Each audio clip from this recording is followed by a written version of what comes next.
रसिक श्रोते हो, नमस्कार. मी निर्मला नगरकर. संस्कृत सुभाषित सौरभमध्ये आपलं अगदी मनःपूर्वक स्वागत आहे. आजपासून आपण शंकराचार्यांनी रचलेल्या एका स्तोत्राची सुरुवात करणार आहोत. त्या स्तोत्राला सुरुवात करण्यापूर्वी आपण शंकराचार्यांविषयी थोडी माहिती जाणून घेऊ. आद्य शंकराचार्य यांचं जीवन अतिशय अद्भुत आहे. अनेक जन्म घेऊनही एखाद्या व्यक्तीला एवढं काम करणं शक्य होणार नाही, इतकं प्रचंड कार्य शंकराचार्यांनी अवघ्या 32 वर्षाच्या आयुष्यामध्ये केलं. त्यांचा जन्म कालडी येथे झाला, केरळमधील कालडी या गावी. त्यांच्या काळाविषयी विद्वानांमध्ये मतभेद आहेत. काहींच्या मते ते इसवी सन पूर्व 507-8 ते इसवी सन पूर्व 475 ह्या काळात होऊन गेले, तर काहींच्या मते ते इसवी सन 788 ते 820 या काळात होऊन गेले असं मानतात. त्यांच्या वडिलांचं नाव होतं शिवगुरू आणि आईचं नाव होतं आर्यांबा. अपत्य प्राप्तीसाठी शिवगुरूंनी शंकराची उपासना केली आणि शंकराच्या प्रसादामुळे प्राप्त झालेल्या या अत्यंत बुद्धिमान बालकाचं नाव शंकर हेच ठेवलं. त्यांच्याविषयी शंकरः साक्षात असं म्हणतात. म्हणजे हा शंकर, हा बालक शंकर आहे, तो साक्षात शंकरच आहे आणि खरंच ते शिवाचे अवतारच होते. त्यांनी 6व्या वर्षापासूनच वेदाध्ययनाला सुरुवात केली. तत्पूर्वी ते 3 वर्षाचे असतानाच त्यांच्या वडिलांचं निधन झालं आणि आईनं त्यांचा सांभाळ केला. 6व्या वर्षी वेदाध्ययनाला सुरुवात करून 8व्या वर्षी ते 4ही वेदांमध्ये पारंगत झाले, वेदशास्त्र संपन्न झाले. 8व्या वर्षीच त्यांनी संन्यास घेतला आणि घर सोडलं आणि भारत भ्रमणाला सुरुवात केली. त्यांनी 4 वेळा पायी भारत भ्रमण केले. 4 देशांना 4 मठांची स्थापना केली आणि भारतातील हिंदू धर्माला एकसूत्रात बांधण्याचं कार्य केलं. हिंदू धर्माचं पुनरुज्जीवन आणि पुनर्स्थापना करण्याचं महान कार्य त्यांनी केलं.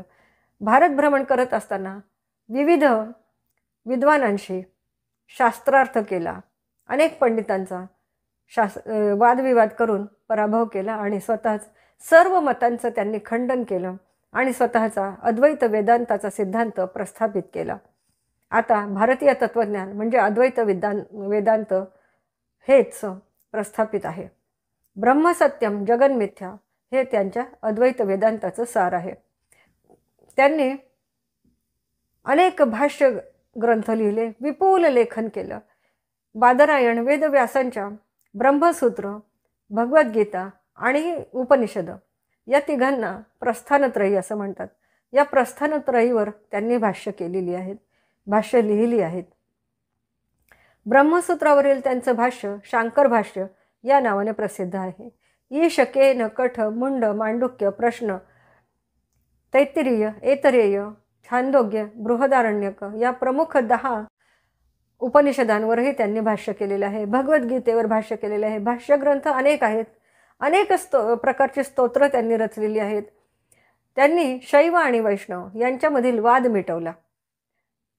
नंतर भविष्यामध्ये भारतावर जे आक्रमण होणार आहे त्याची सुद्धा त्यांना जाणीव झाली आणि त्या आक्रमणांचा फक्त विचारांनी प्रतिकार करता येणार नाही या जाणीवेतून त्यांनी नागासाधूंचे आखाडे स्थापन केले आणि सशस्त्र दलाची सुद्धा निर्मिती केली हिंदू धर्माच्या रक्षणासाठी. अतिशय प्रचंड असं कार्य त्यांनी केलेलं आहे.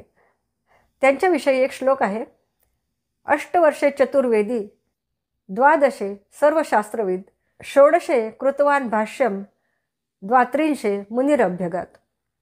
एवढं प्रचंड कार्य करून म्हणजे 8 वर्षे चतुर्वेदी याचा अर्थ 8 वर्षाचे असतानाच वेदशास्त्रांमध्ये ते पारंगत झाले.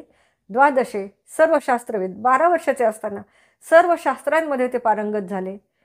16 वर्षाचे असताना 16 कृतवान भाष्यम, 16 वर्षाचे असताना त्यांनी अनेक ग्रंथांवरची भाष्य लिहिली आणि 32व्या वर्षी तर मुनीर अभ्यगात समाधीसुद्धा घेतली. 32व्या वर्षी त्यांची समाधी केदारनाथ मंदिराच्या मागील हिमालयामध्ये आहे. केदारनाथ मंदिराच्या मागे चालत जाताना ते शेवटचे दिसले होते. त्यानंतर ते पुन्हा कधीही दिसले नाहीत. असं हे प्रचंड कार्य अवघ्या 32 वर्षामध्ये त्यांनी केलेलं आहे. त्यांचं जे स्तोत्र आपण पाहणार आहोत त्या स्तोत्राचं नाव आहे चरपट पंजरिका. चरपट पंजरिका याचा अर्थ हा एक सामासिक शब्द आहे. चरपट आणि पंजरिका या 2 शब्दांचा मिळून एक सामासिक शब्द तयार झालेला आहे. चरपट याचे अनेक अर्थ आहेत. त्याचा एक अर्थ आहे पोपट. बोटं फैलावलेल्या हाताचा पंजा असा सुद्धा त्याचा अर्थ होतो किंवा निरर्थक बडबड असाही अर्थ होतो. मराठीमध्ये चरपट पंजरी म्हणजे खूप लांबण लावलेलं, पाल्हाळिक, निरर्थक, वटवट असाही वाक्प्रचार रूढ आहे. पण चरपट पंजरी किंवा चरपट पंजरिका याचा अर्थ चरपट म्हणजे पोपट आणि पंजरिका म्हणजे पिंजरा. शरीररूपी पिंजऱ्यामध्ये आत्मारूपी पोपट जो कैद झालेला आहे, बद्ध झालेला आहे, त्याची मुक्तता करणं, त्याची सुटका करणं, आत्मोद्धार करणं आणि यासाठी काय करायला पाहिजे हे सांगणं हा विषय या स्तोत्रामधला आहे. वाराणसीला असताना शंकराचार्य एकदा पहाटेच नदीवर स्नानासाठी चाललेले असताना त्यांना एक अतिशय वयोवृद्ध व्यक्ती पाणिनीच्या व्याकरणाचे नियम पाठ करत असलेला दिसला. ते स्नान करून परत आले तरीही ती वृद्ध व्यक्ती पाठांतर करतच होती. वयामुळे त्यांच्या स्मरणात राहत नव्हतं आणि ते पुन्हा पुन्हा घोकमपट्टी करत होते.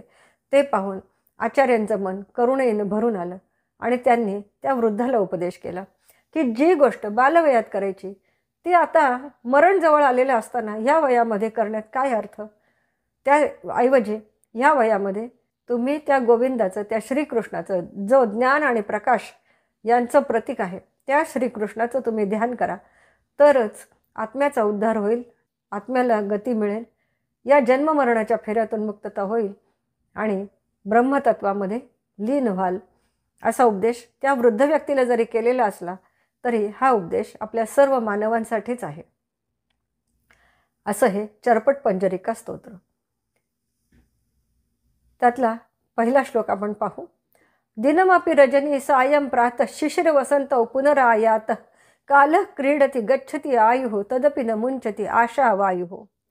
दिनमपि रजनी, दिन म्हणजे दिवस, रजनी म्हणजे रात्र, सायं प्रातः संध्याकाळी सकाळ, शिशिर वसंतो, शिशिर म्हणजे थंडी आणि वसंत म्हणजे वसंत ऋतू, शिशिर ऋतू आणि वसंत ऋतू, पुनरायात पुन्हा येतात म्हणजे दिवस सरतो, दिवसामागे रात्र येते, रात्र सरते, रात्रीमागे दिवस येतो, सकाळ मागे संध्याकाळ येते, संध्याकाळ मागे पुन्हा सकाळ येते. शिशिर आणि वसंत हे ऋतूचक्र सतत चालू असतं. ऋतू मागून ऋतू येतात, काळ पुढे पुढे जात असतो. ही काळाची क्रीडा चालू असते. कालः क्रीडती, काळाची क्रीडा चालूच असते. गच्छती आयुः आणि आपलं आयुष्य त्या काळाबरोबर जात असतं. तदपि न मुंचती आशा वायुः, आपलं आयुष्य जात आहे, एक एक दिवसाने एक एक क्षणाने आपलं आयुष्य कमी होतं आहे हे आपल्याला कळतं. पण आशा माणसाला कधीही सोडत नाही. आशा वायुः, आशारूपी वायू माणसाला कधीही सोडत नाही. आणि भज गोविंदम भज गोविंदम भज गोविंदम मूढमते प्राप्ते सन्निहिते मरणे न हि रक्षते डोक्रों करणे. भज गोविंदम, आपलं आयुष्य निघून जातं, मरण जवळ आलेलं आहे तरीही आशा संपत नाही. ह्याच्यातून सुटका व्हायली पाहिजे म्हणून काय करायला पाहिजे तर भज गोविंदम, त्या गोविंदाला भजन करा, गोविंदाचं भजन करा, नामस्मरण करा, त्याचं चिंतन करा, ईश्वराचं चिंतन करा. कारण प्राप्ते सन्निहिते मरणे, सन्निहित म्हणजे जवळ, प्राप्त म्हणजे आलेलं, जवळ आलेलं मरण, मरण जवळ आल्यावर न हि रक्षती डुक्रोंग करणे. डुक्रोंग हे पाणिनीय व्याकरणातील एक सूत्र आहे. क्रू धातूचा अर्थ आणि त्याचा उपयोग सांगण्याबद्दलचं हे सूत्र आहे.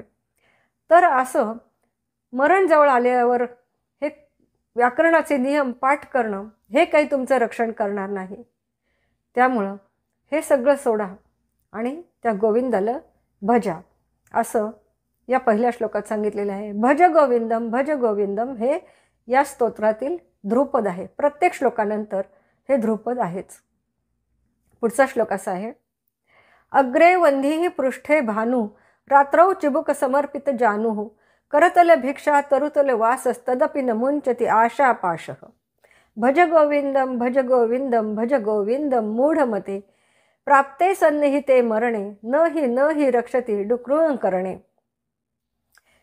अग्रे वन्हीहि, पुढे अग्नीची शेकोटी पेटवलेली, आगीची शेकोटी पेटवलेली आहे. पृष्ठे भानू, पाठीवर सूर्याचं ऊन घेत आहोत. विशेषतः थंडीच्या दिवसांमध्ये. आणि रात्री थंडीपासून बचाव व्हावा यासाठी दोन्ही गुडघे उभे करून त्यामध्ये आपली मान खुपसून हनुवटी टेकवून बसून करतल भिक्षा, हाताची ओंजळ एवढीच भिक्षा मिळवून तरुतल वास, एखाद्या झाडाखाली राहणं हे जरी असलं, असं जरी आयुष्य असलं तरीही न मुंचती आशा पाशः, या आशेचं बंधन काही सुटत नाही, ही आसक्ती कधीही सुटत नाही. आणि म्हणून भज गोविंदम भज गोविंदम भज गोविंदम मूढमते प्राप्ते सन्निहिते मरणे न ही रक्षती डुकरू करणे. मूढमती म्हणजे ज्याला काही कळेन असं झालं आहे, अशी ज्याची बुद्धी आहे असा मूढ, हे मूढमती असलेल्या मनुष्य त्या गोविंदाचं भजन कर, त्या श्रीकृष्णाचं भजन कर, त्याचं नामस्मरण कर. कारण मरण जवळ आलेलं असताना व्याकरणाचा अभ्यास करून काहीही उपयोग नाही. व्याकरणाचे सूत्रांचे घोकमपट्टी, निरर्थक बडबड, या अर्थाने ही चरपट पंजरी हा शब्द इथे आलेला आहे. त्याचा काहीही उपयोग नाही. तर उपयोग आहे त्या ईश्वराचं चिंतन करणे, त्या ईश्वराचं चिंतन करून आत्म्याचा उद्धार करणं, याच्यासाठीच हे चरपट पंजरिका स्तोत्र आहे. पुढच्या भागामध्ये पुढील श्लोक पाहू. आपल्याला जर हे आवडत असेल तर नक्की लाईक, शेअर आणि सबस्क्राईब करावे. पुढच्या भागामध्ये भेटूया. धन्यवाद.